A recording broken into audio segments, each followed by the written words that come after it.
예배 자리로 나가겠습니다.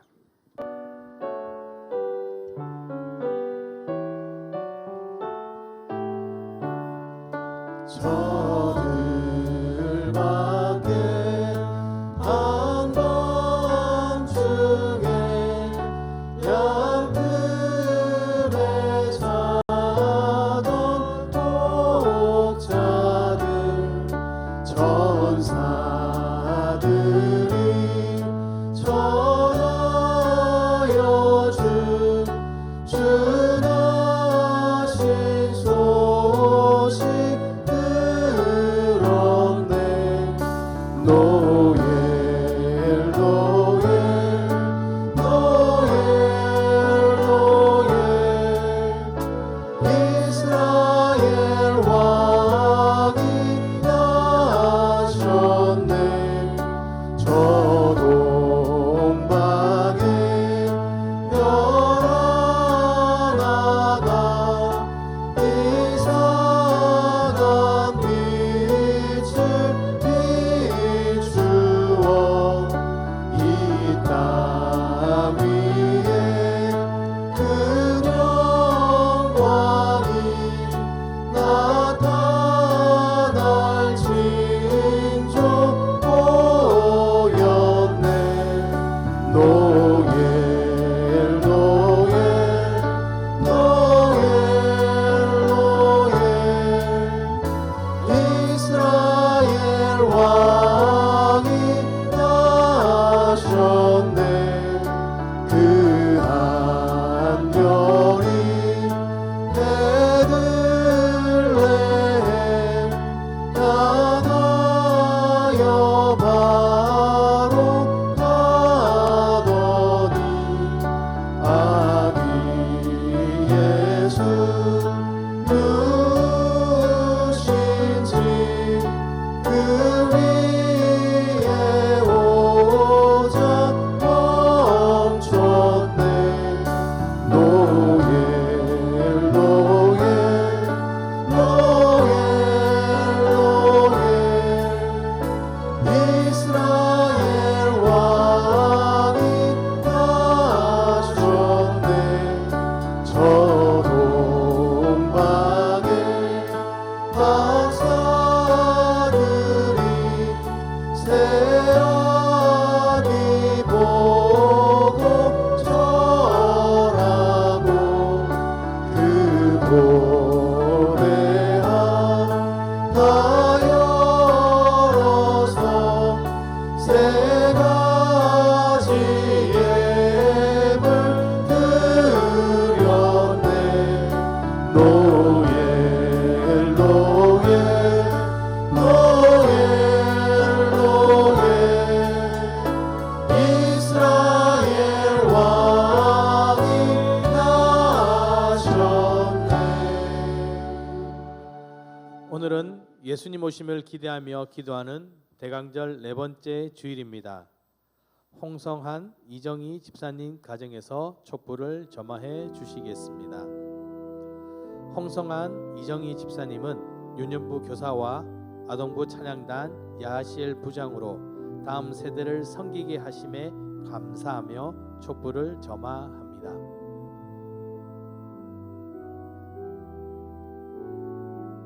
네 번째 촛불을 켭니다.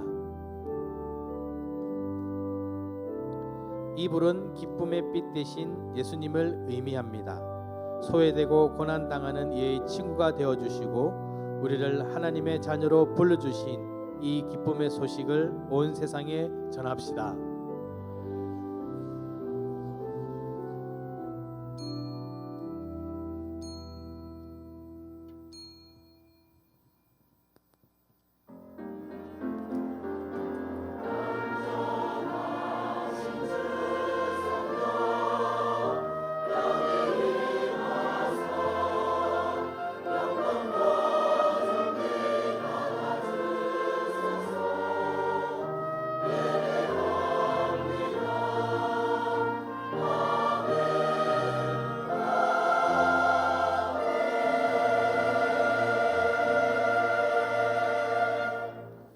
기도를 계속하고 기도에 감사함으로 깨어 있으라. 아멘.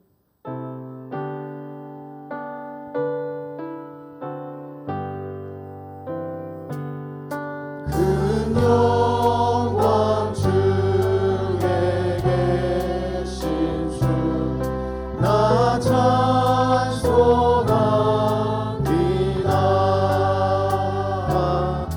영원히 계신 주 이름 나 찬송합니다.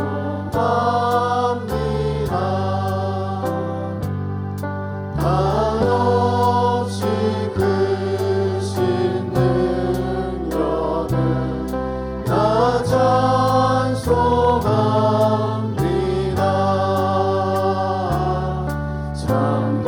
참되고 깊은 그 언약 나 찬송합니다.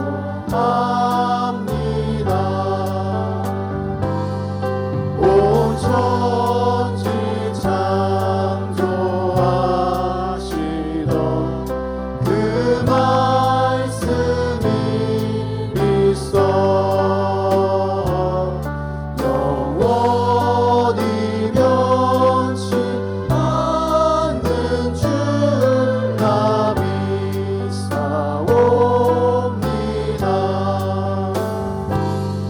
그 온유하신 주 음성 날 불러주시고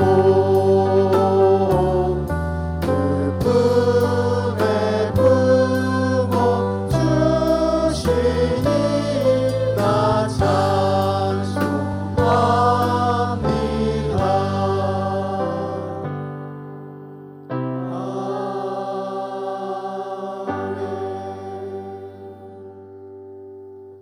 전능하사 천지를 만드신 하나님 아버지를 내가 믿사오며 그 외아들 우리 주 예수 그리스도를 믿사오니 이는 성령으로 잉태하사 동정녀 마리아에게 나시고 본디오 빌라도에게 고난을 받으사 십자가에 못 박혀 죽으시고 장사한 지 사흘 만에 죽은 자 가운데서 다시 살아나시며 하늘에 오르사 전능하신 하나님 우편에 앉아 계시다가 저리로서 산자와 죽은 자를 심판하러 오시리라. 성령을 믿사오며 거룩한 공예와 성도가 서로 교통하는 것과 죄를 사하여 주시는 것과 몸의 다히 사는 것과 영원히 사는 것을 믿사옵나이다. 아멘.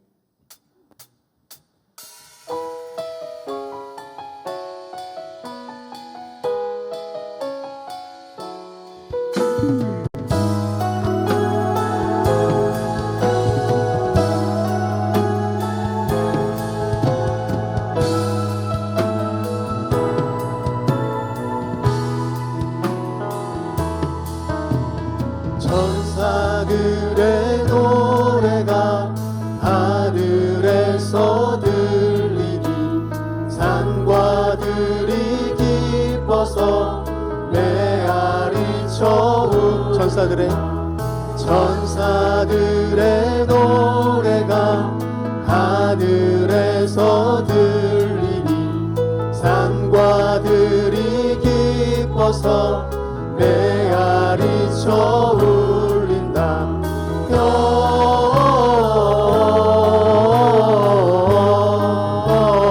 영광을 높이 계신 주께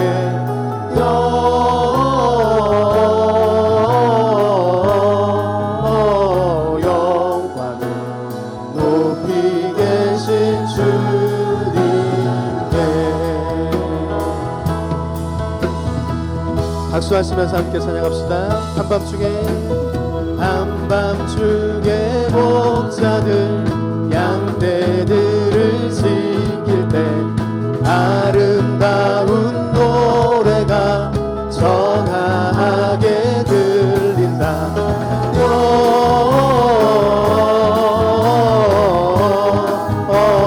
영광을 높이 계신 주께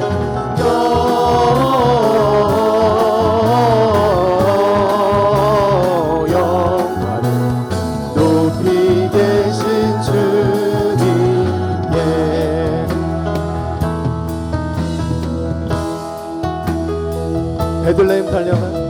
베들레헴 달려가 나신 아기 예수께 울어 경배합시다. 구유 안에 누이신 구유 안에 누이신 어린 아기 우리들도 다 함께 온 세상에 기쁨으로 찬양을 선포합시다. 영광 영광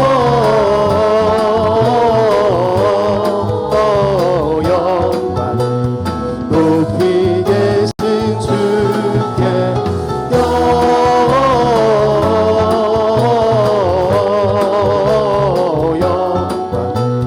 높이 계신 주님께 엎드려 절하세 엎드려 절하세 엎드려 절하세 구주 엎드려 절하세 엎드려 절하세 엎드려 절하세 엎드려 절하세 구주 나셨네.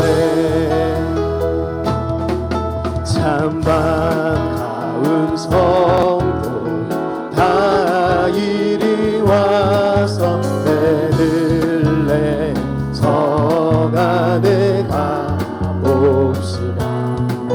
저 구유에 누이신 아기를 보고 엎드려 절하세 엎드려 절하세 엎드려 절하세 구주 나셨다.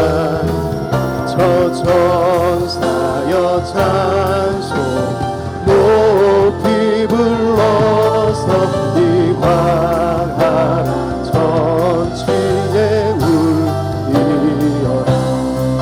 주 하나님 앞에 늘 영광을 돌려 엎드려 절하세 엎드려 절하세 엎드려 절하세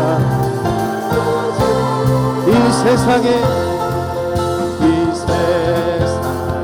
주께서 탄생할 때에 참신과 참 사람이 되시려고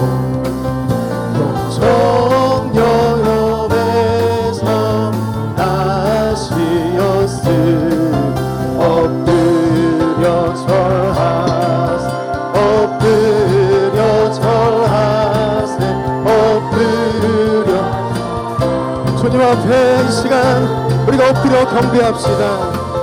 엎드려 절하세 엎드려 절하세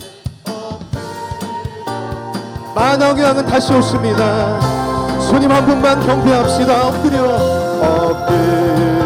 절하세 엎드려 절하세 엎드려 절하세 다시 한번 목소리로 고백합시다. 엎드려 절하세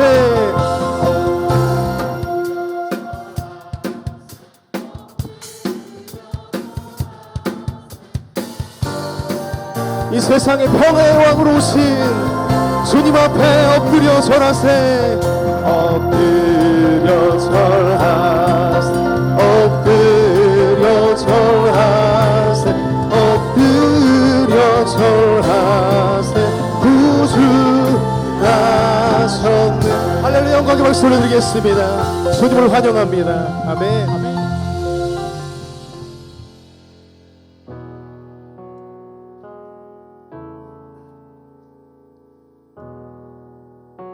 그 어린 주 예수 그 어린 주 예수를 자리 없어 그 귀하신 몸이 구유에 있네.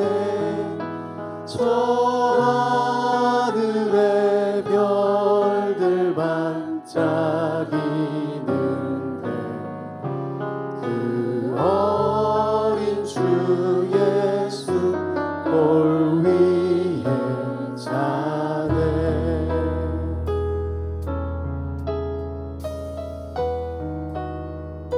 육축 소리 저 육축 소리에 아기 잠깨다 그 순하신 예수 두시지 않네 귀하신 예수를 나 사랑하니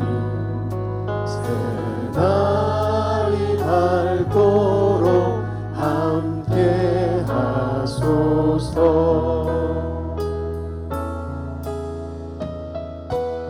주 예수 내 곁에 주 예수 내 곁에 가까이 계셔 그 한없는 사랑을 베푸시고 온 세상 아기들 다 품어주사 주 품 안에 안겨 살게 하소서 주 예수 내 곁에 가까이 계셔 한 번 더 고백합시다 주 예수 내 곁에 가까이 그 한없으신 그 주님의 크신 사랑을 우리 가운데 베푸시고 온 세상 아기들 다 품어주사 주 품 안에 안겨 살게 하소서 주 품 안에 안겨 살게 하소서 주 품 안에 안겨 살게 하소서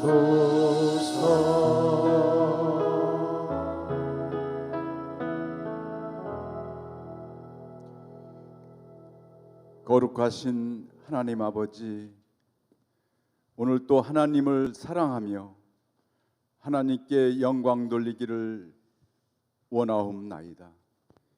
이 시간 드리는 우리의 몸과 마음 모두가 하나님께 영광 돌리고 저희들에게는 한없는 은혜와 축복의 시간이 되게 하여 주시옵소서. 우리의 기도가 하나님께 상달되게 하시며 말씀을 받는 순간 주님을 만나는 신령한 체험이 있게 하여 주옵소서. 이제 금년도 벌써 12월 넷째 주입니다. 올 한 해를 살며 정리하는 저희들에게 잘 하나님께서 인도하여 주시어서 하나님의 자녀로 살지 못한 지난 날을 용서하여 주시옵시고 저희들을 붙들어 주셔서 믿음으로 승리하게 하여 주옵소서. 사랑의 하나님, 우리 교회가 건강한 인격과 영성으로 예수님을 닮아가는 훌륭한 영적 지도자를 보내주시어 성령 충만한 교회, 사랑이 넘치는 교회가 되게 하여 주시옵소서. 교회 각 부서마다 제 기능을 잘 발휘하여 빛과 소금의 역할을 잘 감당하게 하여 주옵소서. 세우신 재직들 모두가 각자에게 주신 달란트를 하나님 뜻대로 선용하여 선하신 뜻을 드러내게 하여 주옵소서. 이 민족을 사랑하사 시시각각 어려운 위기를 건져주시고 이끌어주신 하나님께 감사드립니다. 영적으로나 육적으로 어려움을 겪고 있는 성도들을 일일이 기억하시어서 주님의 피 묻은 손으로 안수 안찰하시고 깨끗이 치료받는 역사가 일어나게 하여 주옵소서. 주께서 기름 부어 세우신 원진규 목사님을 늘 하나님의 오른팔로 붙드시사 말씀을 전하실 때에 영육 간의 강건함을 더해 주시고 오직 주님의 능력만 나타나게 하여 주옵소서. 이 시간 예배를 돕기 위한 하늘 찬양단과 할렐루야 찬양대 위에 함께 하시고 주께서 기뻐 흠양하실 수 있도록 인도하여 주옵소서. 특별히 간구하옵기는 어린이와 청소년들, 험한 세상에서 살아갈 때에 믿음으로 하나님 앞에 자라갈 수 있도록 인도하여 주시옵소서. 이 모든 말씀 우리를 죄악에서 구원하신 예수 그리스도의 이름으로 간절히 기도 올리옵나이다. 아멘. 두 손 들어 모든 영광 주님께 올려드립니다. 모든 영광을 하나님께, 모든 영광을 하나님께, 온 마음과 뜻 다해 주사모합니다. 모든 영광을 하나님께.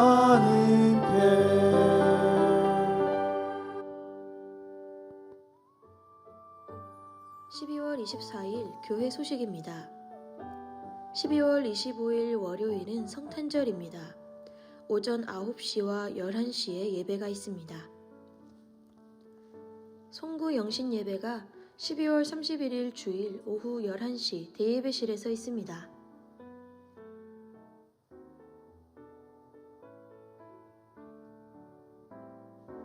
향기로운 자판기 소식입니다.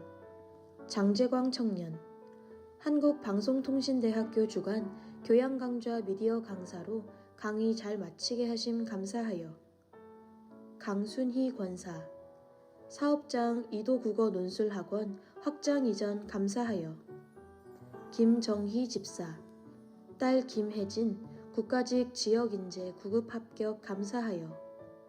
박미란 집사, 충청남도 도지사 표창 받게 하심 감사하여.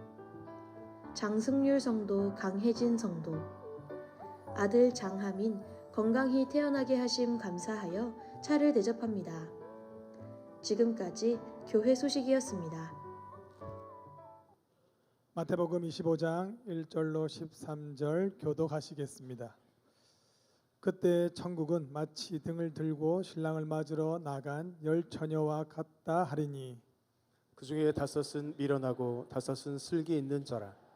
미련한 자들은 등을 가지되 기름을 가지지 아니하고, 슬기 있는 자들은 그릇에 기름을 담아 등과 함께 가져갔더니 신랑이 더디오므로 다 졸며 잘세. 밤중에 소리가 나되 보라 신랑이로다 맞으러 나오라 하매 이에 그 처녀들이 다 일어나 등을 준비할세. 미련한 자들이 슬기 있는 자들에게 이르되 우리 등불이 꺼져가니 너희 기름을 좀 나눠 달라 하거늘.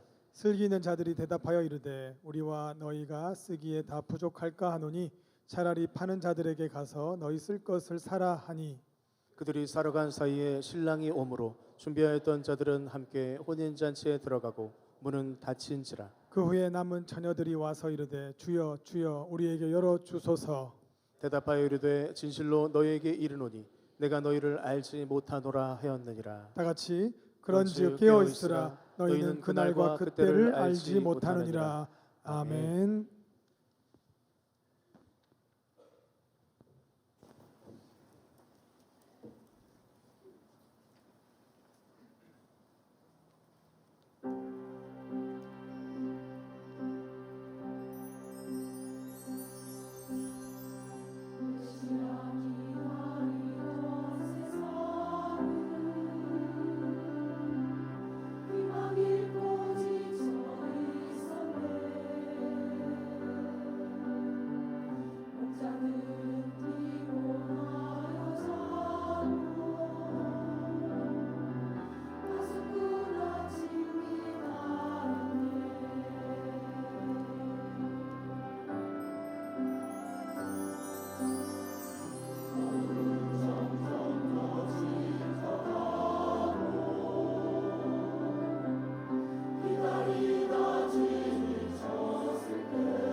아멘. 귀한 찬양 감사드립니다. 우리 이렇게 인사할까요? 깨어 기다립시다. 깨어 기다립시다. 어렸을 때는 크리스마스 카드를 만들었습니다. 수업 시간에도 크리스마스 카드 만드는 시간이 있었습니다.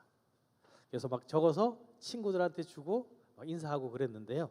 어느 날 이 카드를 만드는데 제 친구 하나가 엑스마스가 무슨 뜻인지 아냐 하고 물어보는 겁니다. 그때는 몰랐으니까요. 무슨 뜻인데? 그러니까 X가 뭐죠? 없다라는 뜻이죠. 그래서 예수님이 없다라는 뜻이다. 그래서 이거는 그리스도인이 아닌 사람들이 만들었다. 그런데 설득력이 있습니다. 그렇죠? X. 지금은 X가 크리스토스의 약자라는 걸 압니다. 처음에는 그 말을 듣고요. 그럼 이제는 엑스마스 말고 뭐요? 크리스마스를 써야 되겠다. 그러고 막 했었는데요. 모르면요. 이렇게 틀릴 수도 있습니다. 우리 크리스마스를 준비하면서 그렇죠. 성탄절을 준비하면서 예수 그리스도가 주인공이 되어야 되는데 오늘날 많은 사람들이 예수님이 없는 크리스마스를 준비하고 있습니다. 그럴 때마다 그때 그 친구 이야기가 생각납니다. 오늘 말씀은 열처녀의 비유에 대한 말씀인데요. 이 비유의 말씀에도 우리는 뭐가 있을까요? 하나님의 뜻이 있고 예수 그리스도의 모습들이 있습니다. 우리는 그것을 올바로 듣고 깨달으면요. 무엇을 말씀하시고자 하는지 알 수 있는데 그것을 모르면 오해할 수도 있습니다. 우리가 잘 아는 고전 심청전 아시나요? 심청전은 뭐죠? 효녀 심청에 대해서 이야기하는 겁니다. 심청이가 어느 날 아버지의 눈을 뜨게 하기 위해서 공양미 300석에 자신을 팝니다. 그리고 인당수에 몸을 던지죠. 근데 아버지가 눈을 뜨지 못합니다. 이 심청이는 물에 빠졌지만 용왕이 살려주죠. 그렇죠? 그래서 어떻게 해요? 왕궁으로 가서 왕후가 됩니다. 그리고 전국에 있는 봉사들을 모아서 잔치를 벌리는데 그때 아버지를 만납니다. 그리고 아버지가 그때 눈을 뜹니다. 이 심청전에서 하고 싶은 얘기가 뭘까요? 효녀 심청을 나타내고자 합니다. 그런데 이 심청전을 들으면서 아니 인당수는 어디에 있을까? 공양미 300석은 과연 오늘날 얼마나 할까? 또 말합니다. 현대판 심청전을 보면 심청이가 이렇게 이야기합니다. 불효여식 청이는 생각지 마시고 아버지 눈을 떠서 광명천지 다시 보고 또 합니다. 늙은 아비 두고 죽는 것이 도리어 불효됨을 모르는 바 아니로되. 그러면서 말합니다. 야, 이 심청전은 효녀가 아니야. 불효자야. 이렇게 이야기한다면 과연 심청전의 그 작자와 작성했던 누군지는 모르겠지만 그 사람이 의도했던 의도와 다른 것을 하게 됩니다. 인터넷에서 심청전을 이렇게 쳐보니까요. 이런 질문이 있습니다. 왜 신봉사는 공양미 3구석을 받고도 눈을 뜨지 못했을까? 그걸 막 적었더라고요. 그 이유에 대해서 막 적는 거예요. 그런데 그걸 말하고 싶어 하는 게 아니잖아요. 뭘 말하고 싶어 하는 거죠? 효녀라는 것을 말하고 싶습니다. 그렇다면 우리는 성경이 말하고자 하는 것, 그 뜻을 바라와야 되는데 이런 뚱땅지 같은 것에 꼽히면요. 다른 이야기들을 하게 됩니다. 성경에도 그런 얘기들이 있습니다. 우리가 잘 아는 베드로, 예수님이 죽기 전에 3번이나 부인을 합니다. 그럼에도 예수님께서는 이 베드로를 찾아오셔서 나를 따라오라 말씀하십니다. 그러면 이 베드로가 관심 가져야 할 것은 자신을 부르신 예수 그리스도께 나가야 되는데 베드로는 이런 질문을 합니다. 요한복음 21장에 보니까요. 이에 베드로가 그를 보고 예수께 여짜오되 주님 이 사람은 어떻게 되겠사옵니까? 이 사람이 누구냐면 사랑하는 제자 요한입니다. 이 요한은 어떻게 되겠습니까? 하고 물어봅니다. 예수님께서 뭐라고 하시냐면요. 우리 함께 읽어볼까요? 요한복음 21장 22절 말씀입니다. 예수께서 이르시되 내가 올 때까지 그를 머물게 하고자 할지라도 내게 무슨 상관이냐? 너는 나를 따르라 하시더라. 내가 데리고 가든 머무게 하든 아무 상관이 없다는 겁니다. 뭐가 중요하죠? 너는 나를 따라와. 이게 중요한 거예요. 그러면 베드로가 관심 가져야 할 건 뭐죠? 내가 예수님을 따라가야 되냐? 이거죠. 그런데 베드로가 뭐라고 하냐면요. 그다음 말씀 23절에 보니까요. 이 말씀이 형제들에게 나가서 그 제자는 죽지 아니하겠다 하였으나. 뚱딴지 같죠? 예수님이 자기를 따르라 그러는데 아직까지 자신 생각은 어디 있죠? 이 사랑하는 제자, 이 제자가 어떻게 될지에 관심이 가 있습니다. 그러니 예수님께서 말씀하시는 온전한 뜻을 깨닫지 못할 수도 있게 되는 겁니다. 여러분, 하나님의 말씀하시는 것을 온전히 들어야 됩니다. 우리가 성경을 읽습니다. 여러분, 성경을 왜 읽으시나요? 많은 것들을 얻기 위해서 읽으시나요? 성경은 이렇게 이야기합니다. 너희가 성경에서 영생을 얻는 줄 생각하고 성경을 연구하거니와 이 성경이 곧 내게 대하여 증언하는 것이니라. 성경은요, 예수 그리스도를 증거하는 것입니다. 구약은요, 오실 예수 그리스도를, 신약은요, 오신 예수 그리스도를 증거합니다. 그렇다면 우리는 성경을 읽으면서 예수 그리스도, 하나님의 뜻이 무엇인지를 발견해야 되는 겁니다. 그런데 우리는 성경을 읽을 때 이런 뚱땅지 같은 모습들이 보입니다. 제가 좋아하는 말씀인데요. 그런즉 너희는 먼저 그의 나라와 그의 의를 구하라. 그리하면 이 모든 것을 너희에게 더하시리라. 마태복음 6장 33절 말씀입니다. 예수님께서 원하시는 게 뭐였을까요? 먼저 그의 나라와 그의 의를 구하는 것입니다. 그런데 우리는 거기다 뭘 붙이죠? 이 모든 것을 더하시리라. 어디에 관심이 많이 가시나요? 그의 나라와 그의 의에 관심이 가시나요? 이 모든 것을 더하시라에 관심이 가시나요? 우리는 그럽니다. 근데 뭐 당연히 저희는 먼저 그의 나라와 그의 의를 구하죠. 그러면 당연히 이 모든 것을 주실 거예요. 그런데 우리 마음에는요, 이 모든 것이 먼저 되어 있습니다. 이 모든 것을 더 주실 줄 믿고 그의 나라와 그의 의를 구하는 겁니다. 이것은 잘못된 겁니다. 우리가 먼저 그의 나라와 그의 의를 구하면요, 그 다음은 누구예요? 하나님 뜻입니다. 주실 분 마음이죠. 때로는 주시면서 야, 부족한데 내가 조금 더 줄게. 그러면 감사하게 받으면 됩니다. 내 은혜가 내가 족하다 그러면 어떻게 해요? 주신 것에 감사하며 살아가면 됩니다. 우리가 할 건 뭘까요? 그의 나라와 그의 의를 구하는 여기까지입니다. 그런데 만약 그 다음 것을 계속 생각한다면 하나님께서 말씀하시는 그 뜻과 다를 수 있다는 겁니다. 설교는 어떨까요? 여러분, 이 시간 여러분은 말씀을 듣고 있습니다. 그렇죠? 이 말씀을 듣는데 여러분은 어떤 음성을 들으십니까? 제가 경상도 사람이다 보니까 말이 많이 빠릅니다. 요즘은 좀 못 느끼시죠? 많은 분들이 그러시대요. 말이 많이 늦어졌다고. 그렇죠? 처음에는요, 말이 빠를 때 어떻게 했냐면 이렇게 손을 들라고 했어요. 그러면 제가 제가 말이 빠르구나 알고 늦게 하겠다고요. 근데 손에 드신 분이 있을까요? 없을까요? 있어요. 누굴까요? 저랑 같이 사는 사람. 손을 딱 들어요.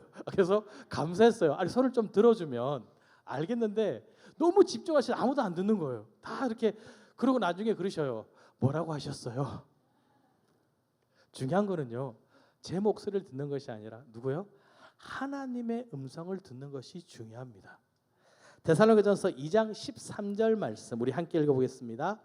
이러므로 우리가 하나님께 끊임없이 감사함은 너희가 우리에게 들은 바 하나님의 말씀을 받을 때 사람의 말로 받지 아니하고 하나님의 말씀으로 받음이니 진실로 그러하도다. 이 말씀이 또한 너희 믿는 자 가운데서 역사하느니라. 아멘. 설교를 준비하는 저도요, 말씀을 많이 묵상합니다. 묵상하고 또 읽고 그러면서 성경에서 저에게 주시는 음성에 귀를 기울입니다.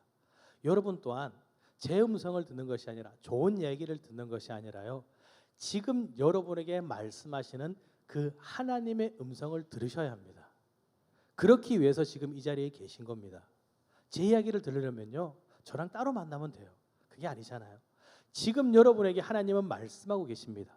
그 음성에 들으시고 깨달으시는 여러분 되시기를 기도드립니다. 한 청년이 저에게 질문을 했습니다. 목사님, 담임 목사님 설교가 안 들려요. 그러면 예배를 안 드리면 되지 않을까요? 그 친구는 신학생인 거예요. 그러니까 예배를 드려야 되는 거예요. 그래서 저한테 와서 물어보는 거예요. 목사님 어떻게 해야 돼요? 왜냐하면 그 친구가 한참 된 얘기인데 목사님하고 싸웠거든요. 그러니까 싫은 거예요. 그러니까 예배 드리는 게 너무나 힘들다고 이야기를 하는 거예요. 그래서 제가 뭘 했을까요? 자신 있게 얘기했습니다. 예배 드리지 말라고. 대신에 하나님께서 말씀하시는 그 음성 한마디만 들으라고 이야기를 했습니다. 1시간 내내, 아니 40분 동안 설교할 때 딱 한마디만 들으라고 했습니다. 그 친구가요, 한마디 들으려고 하는데 안 들리더래요, 처음에는. 근데 한마디를 듣기 시작합니다. 그 한마디가 자신에게 주는 음성이에요. 그런데요, 시간이 들수록 한마디가 두 마디가 되고요, 두 마디가 나중에는 어떻게 될까요? 하나님께서 말씀하시는 음성이 들리더라는 거예요. 설교는요, 사람을 바라보는 것이 아닙니다. 전하는 전하, 듣는 여러분이 하나님의 음성을 듣는 것입니다. 자, 그렇다면 이 열처녀 비유가 말하는 것은 무엇일까요? 깨어 있으라입니다. 우리 13절 말씀 함께 읽겠습니다. 그런즉 깨어 있으라 너희는 그날과 그때를 알지 못하느니라. 그런즉 결론이죠. 쭉 이야기하다 결론을 이야기합니다. 영적으로 깨어 있으라는 겁니다. 왜? 그날과 그때는 아무도 모르기 때문입니다. 마태복음 24장부터 25장까지는 계속해서 종말론적인 이야기를 합니다. 언제 그날이 올지 모른다. 준비해라. 깨어 있으라 말하는 겁니다. 그러면 우리는 이 말씀을 묵상하면서 내가 어떻게 깨어 있어야 되는지, 어떤 말씀을 하시는지를 깨달아야 합니다. 붙잡아야 합니다. 그래야지 예수님께서 말씀하시는 온전한 뜻을 깨달을 수 있습니다. 그래서 오늘 저는 두 가지를 말씀드리려고 합니다. 먼저는 믿음입니다. 믿음이 있어야 기다릴 수 있습니다. 신랑이 올 것을 믿어야지 신랑을 기다릴 수 있습니다. 자, 우리가 결혼을 준비합니다. 자, 이제 결혼할 거야. 그러면 뭘 하죠? 혼수품을 삽니다. 집을 삽니다. 만약에 결혼 준비하는 사람이 내가 이 사람과 결혼할 것을 못 믿으면 살 수 있을까요? 절대 못 살겠죠. 결혼 안 할 건데 왜 삽니까? 당시에도 이스라엘 문화에도요, 결혼을 할 준비를 하면 신랑과 신부가 준비하는 것이 다릅니다. 신랑은요, 집을 짓습니다. 왜요? 신부랑 같이 살아야 되니까. 열심히 집을 짓고요. 신부는 신랑을 위해서 많은 것들을 준비합니다. 뭐 요리든지 어떤 생활 물품이든지 신랑을 위해서 준비를 합니다. 신부가 이렇게 열심히 준비하는 이유가 뭘까요? 신랑이 반드시 데려올 것을 믿기 때문입니다. 시간이 지나면 신랑이 나를 데리러 올 거야. 그러니까 어떻게 해요? 최선을 다해서 준비해야지, 이런 마음이 있습니다. 오늘 말씀에도 보면 신랑을 맞으러 나간 10처녀, 미련하든 슬기롭든 이 처녀들은요, 신랑이 자신들을 데리러 올 것을 믿었습니다. 단지 슬기로운 처녀는요, 기름과 등불을 함께 준비했고요, 미련한 처녀들은 등불만을 준비했습니다. 하지만 이들에게는요, 신랑이 자신들을 데리러 올 것이라는 확신이 있었습니다. 그렇기 때문에 등불을 준비했고 기다리고 있었던 것입니다. 성경에 보니까요, 기다림을 믿는, 다시 오실 거라 믿는 사람들이 너무나 많습니다. 우리가 잘 알았던 세례 요한, 그는 세례를 주면서 뭐라고 하십니까? 내 뒤에 오시는 이 예수 그리스도가 다시 오실 걸 알았거든요. 그래 자신이 세례 주면서 자신을 드러내는 것이 아니라 나는 물로 세례를 주면 다음 오시면 성령으로 주실 그분이 꼭 오실 거야 선포하는 겁니다. 사마리아 여인은 어떻습니까? 멸시받고 천대받던 그였지만 그녀도요, 예수 그리스도 메시아가 다시 오실 것을 알았습니다. 그래서 그가 얘기합니다. 곧 그리스도라 하는 이가 오실 줄을 내가 아노니 그가 오시면, 멸시 천대받는 그 중에서도요, 예수님이 오실 거라는 확신을 가지고 있었습니다. 바리새인들은 어떨까요? 자신의 욕심으로 살아갑니다. 자신의 이익을 위해 살아갑니다. 그럼에도 불구하고 그들 또한 메시아가 올 것을 믿었습니다. 그 메시아가 어떤 메시아인지는 모르겠지만 확실히 올 걸 믿었습니다. 그러면 우리는 어떨까요? 우리는요, 약속의 말씀을 붙들고 예수님의 오심을 믿어야 합니다. 마태복음 26장 64절 말씀 우리 함께 읽겠습니다. 예수께서 이르시되 내가 말하였느니라. 그러나 내가 너희에게 이르노니 이후에 인자가 권능의 우편에 앉아 있는 것과 하늘 구름을 타고 오는 것을 너희가 보리라 하시니. 아멘. 그렇죠. 다시 오시겠다 약속하셨습니다. 저희는 이 약속의 말씀을 붙들고 있습니다. 그것을 믿으십니까? 그 믿음이 흔들리지 않으면 기다릴 수 있습니다. 믿음이 있기에 기다리는 것입니다. 또한 우리는요, 또 다른 믿음이 있습니다. 뭘까요? 바로 천국에 대한 약속을 믿습니다. 자, 신랑이 왔습니다. 그러면 어떻게 해요? 신부를 데리고 찬집에 갈 것을 믿습니다. 이것을 믿지 못하면요, 똑같이 준비하지 못합니다. 아니, 신랑이 왔는데 나는 안 데리고 갈 거야. 그럼 준비할까요? 안 할 겁니다. 신랑이 와서 자신을 데려갈 걸 알기에, 잔치 자리에 자기도 참여할 걸 알기에 준비하는 것입니다.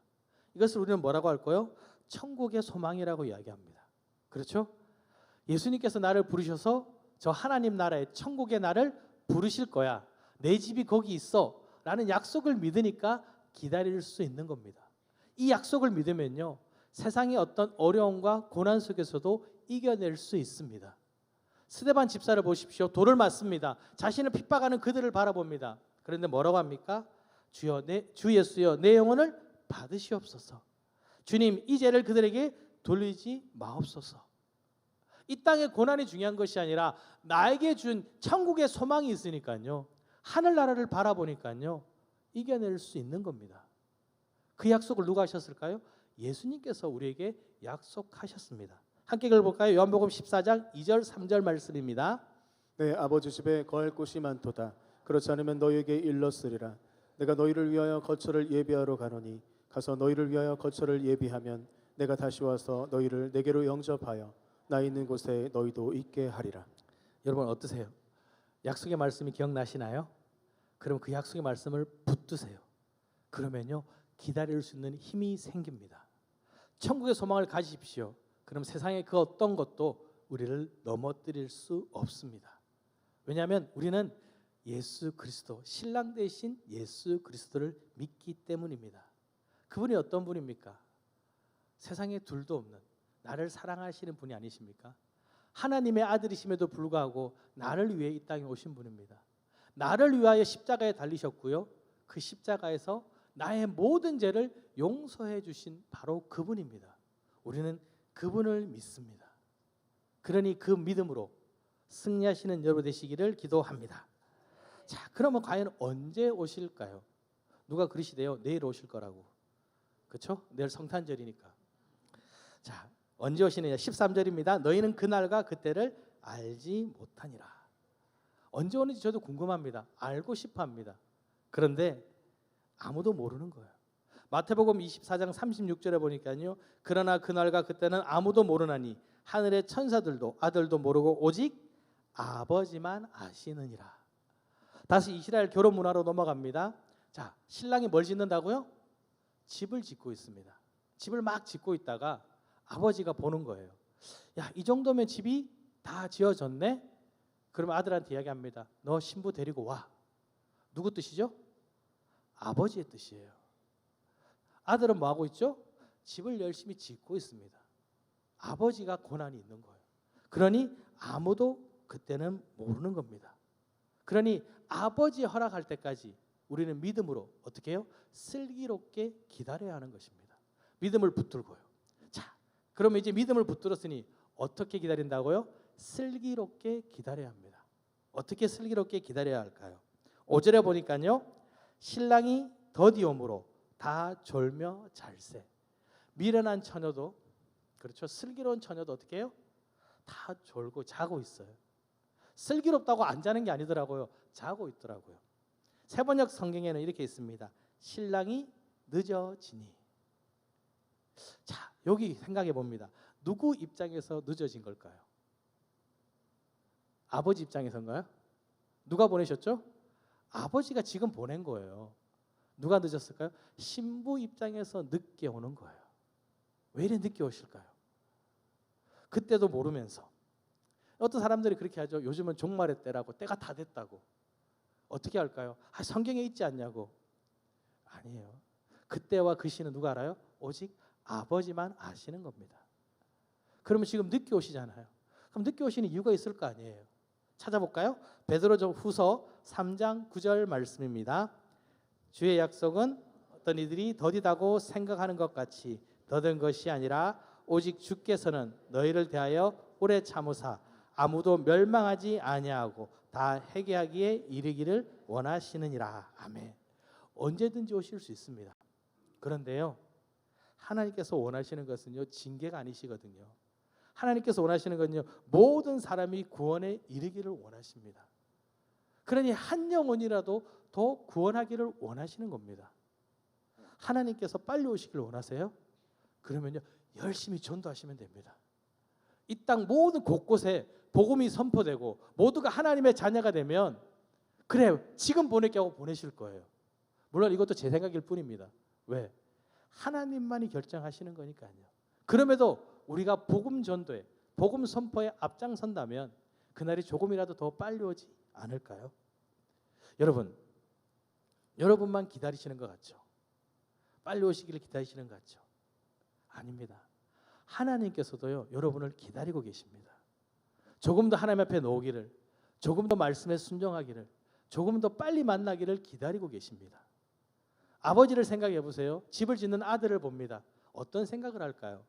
저 집에서 살아갈 내 아들과 내 며느리를 생각할 겁니다. 조금이라도 더 빨리 오기를 원하는 거예요. 그래서 때로는 어떻게 할까요? 아들한테 닥달합니다. 야, 집을 좀 빨리 지어. 야, 조금 더 이쁘게 지어봐. 야, 요건 좀 고치면 더 좋지 않겠냐? 어떤 마음일까요? 신부를 기다리는 거예요. 조금 더 빨리 만나고 싶은 거예요. 그런데 왜 기다릴까요? 신부가 왔을 때 불편하지 않아야 하니까요. 신부가 왔을 때 준비되어야 하니까요. 그 마음도요, 우리와 똑같습니다. 우리를 기다리고 계십니다. 그러니 어떻게 될까요? 열심히 해야죠. 히브리서 12장 1절 2절입니다. 이러므로 우리에게 구름같이 둘러싼 허다한 증인들이 있으니 모든 무거운 것과 얽매기 쉬운 죄를 벗어버리고 이로써 우리 앞에 당한 경주를 하며 믿음의 주여 또 온전하게 하시는 이인 예수를 바라보자. 예수님만 바라보고 나가야 하는 겁니다. 다른 것들이 아니죠. 내가 믿음을 붙들고 그 부르심에 응답하기 위해서는 세상이 아니라 예수 그리스도를 붙드셔야 합니다. 자, 그러면 어떻게 될까요? 따라해 볼까요? 늦기 전에 깨달아야 합니다. 듣기 전에 깨달아야 합니다. 자, 미련한 처녀, 슬기로운 처녀 차이가 뭘까요? 등불을 준비했냐? 아니죠. 기름을 준비했냐? 이 차이죠. 자, 신랑이 밤중에 소리가 납니다. 신부는요, 신랑이 오기를 기다리고 있습니다. 없으면 어떻게 될까요? 그 결혼식은 이루어지지 않습니다. 그러니까 어떻게 합니까? 밤중에 신랑이 왔다 하고 소리를 칩니다. 그 소리를 듣고 어떻게 될까요?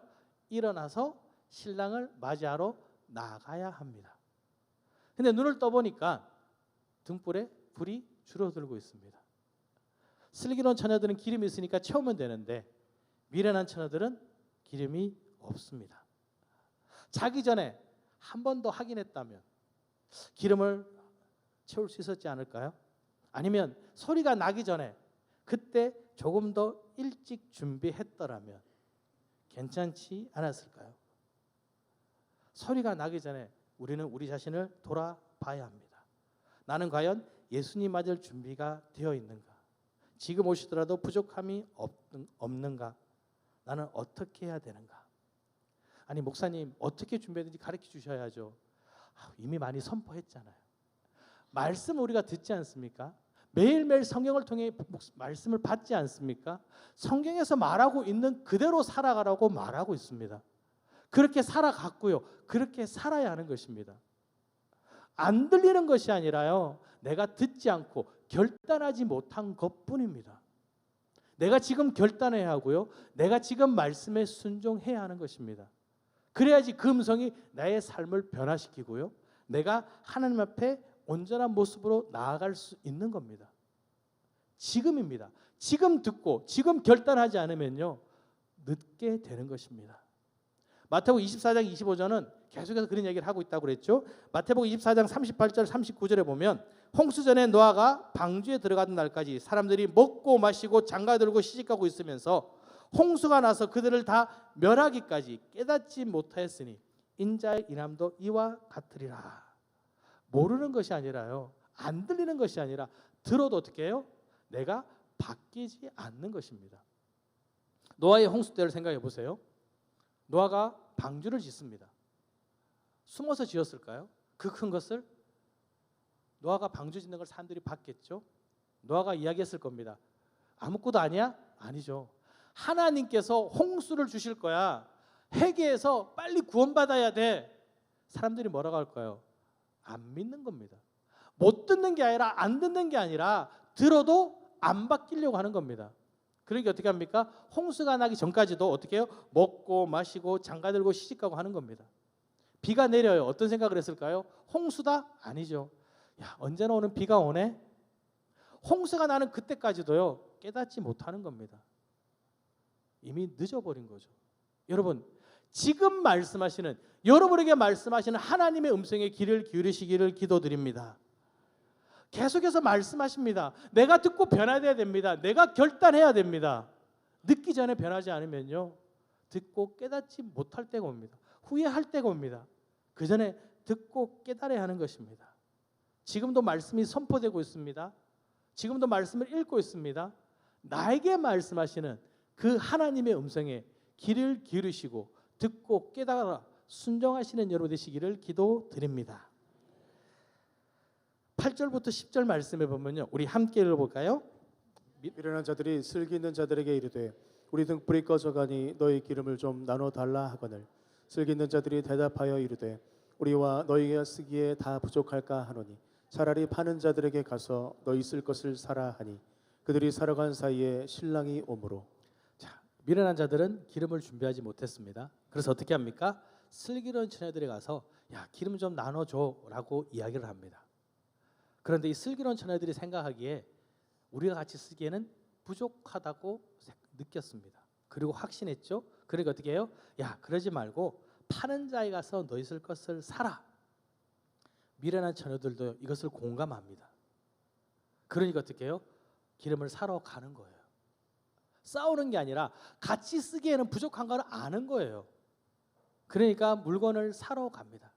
근데 여기서 미련한 것이 드러납니다. 지금 어떤 소리가 들렸죠? 신랑이 왔다라는 소리를 들었습니다. 저는 이게 너무 아쉬운 거예요. 그러면 기다렸어야 되지 않을까? 왜 기름을 사러 갔을까? 신랑이 불렀을 때는 그 자리에 있어야 되는데. 11절 12절에 보니까요, 그 후에 남은 처녀들이 와서 이르되 주여 주여 우리에게 열어주소서. 대답하여 이르되 진실로 너에게 이르노니 내가 너희를 알지 못하노라 하였느니라. 아니, 잔치 자리가 참석했는데 자기도 하고 싶은데 모른다고 합니다. 자, 이스라엘은요 사막 가운데 있죠. 자, 그러면 아무것도 없는 어둠컴컴한 곳에 작은 불빛이 하나 있으면 어떨까요? 저 멀리서도 볼 수 있습니다.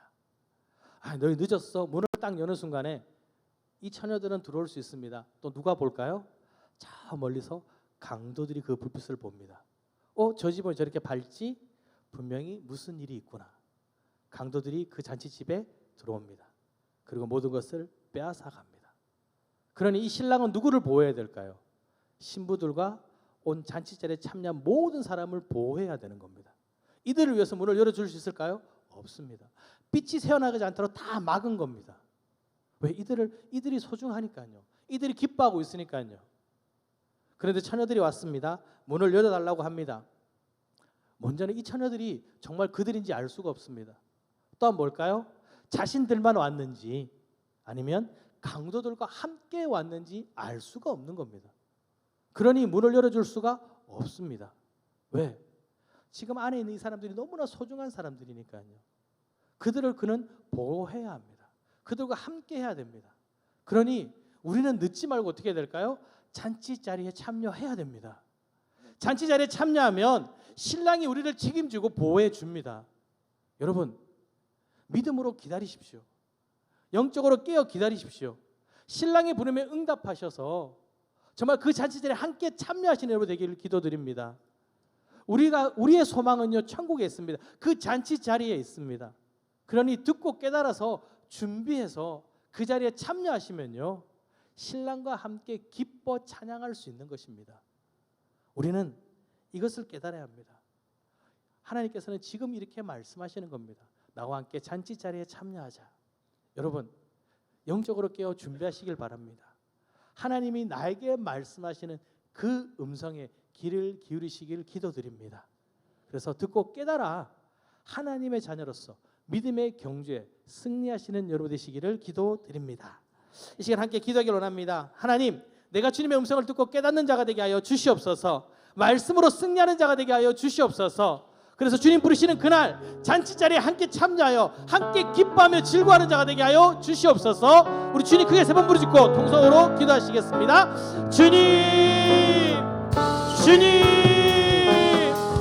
주님. 하나님 아버지 감사드립니다. 나를 사랑하시는 주님, 아버지 앞에 내가 무릎 꿇고 있으간 나가오니 아버지 나에게 말씀하여 주시옵소서. 주님의 음성을 듣고 깨닫는 자가 되게 하여 주시옵소서. 믿음으로 나가기 원합니다. 믿음으로 서기 원합니다. 나에게 말씀하시는 그 음성을 듣고 결단하며 변화되게 하여 주시옵소서. 사랑의 것을 내려놓습니다. 아버지 믿음으로 준비하며 믿음으로 나아가 아버지 앞에 부끄럽지 않은 삶을 살아가기 원합니다. 아버지 주님께서 임하신 그곳에서 나도 함께 주님을 찬양하며 경배하기 원합니다. 주님께 부르짖기 원합니다. 아버지 나의 삶을 붙들어 주시옵소서. 나의 삶의 주의 은혜로 가득 채워 주시옵소서. 주님 맡겼습니다. 주님 저희들의 삶을 주님께서 주관하여 주셔서 온전히 주의 뜻에 합당한 삶을 살아가는 주의 거룩한 자녀들이 되게 하여 주시옵소서.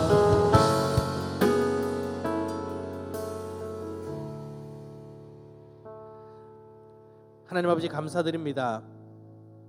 나를 위해 이 땅에 독생자 예수 그리스도를 보내시고 그 십자가에서 나의 모든 죄를 용서하여 주시니 감사드립니다.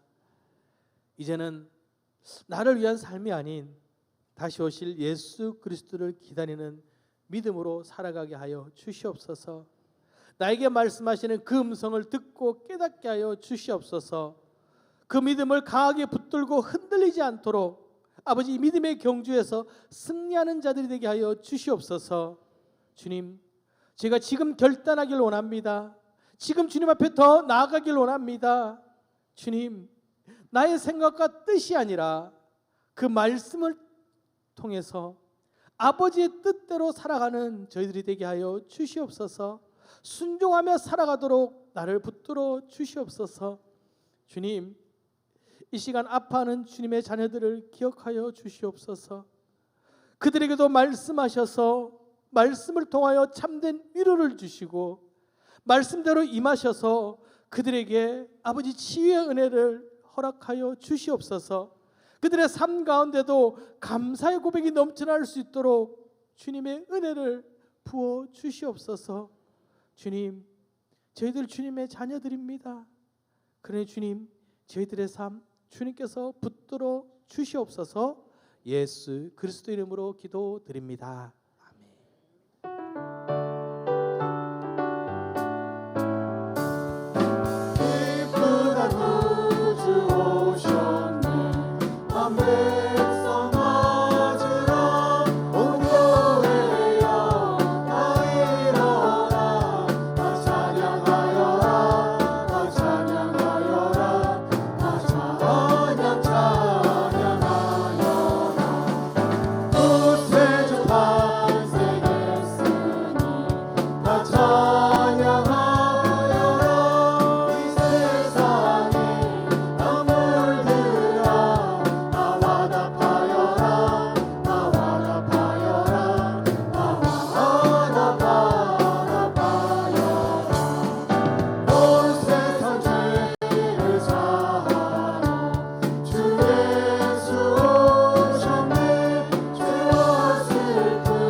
하나님 아버지 감사드립니다. 이 시간 나에게 말씀하시니 아버지 내 귀가 열려 주의 음성을 듣게 하여 주시고 내 눈이 열려 주를 바라보게 하여 주시옵소서. 주님, 이 시간 주님께 경배하며 아버지 귀한 예물을 드렸습니다. 주님 주심에 감사하며 11조를 드렸습니다. 주님, 주님의 이 삶을 책임져 주시고 아버지 나누고 베풀고 꾸어줄지라도 꾸지 않는 삶이 되도록 더 많은 은혜로 저희 삶 가운데 역사하여 주시옵소서. 아버지 목적을 가지고 1000번째 100번째 예물을 드렸습니다. 아버지 저희들의 간절한 이 소원 주님께서 하시오니 아버지 응답하여 주셔서 이 모든 것들이 감사의 제목이 되게 하여 주시옵소서. 감사 예물을 드렸습니다. 아버지께서 하셨음을 주님께서 이루어졌음을 믿고 드린 이 감사 예물 주님 더 큰 은혜로 더 많은 은혜로 저희 삶 가운데 부어주셔서 감사가 넘치는 삶 하나님과 동행하는 삶이 되도록 저희와 함께하여 주시옵소서.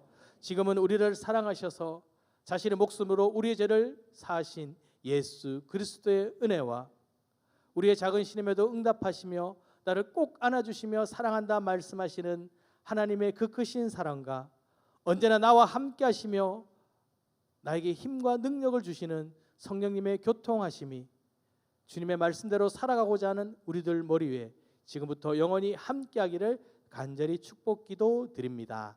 아멘.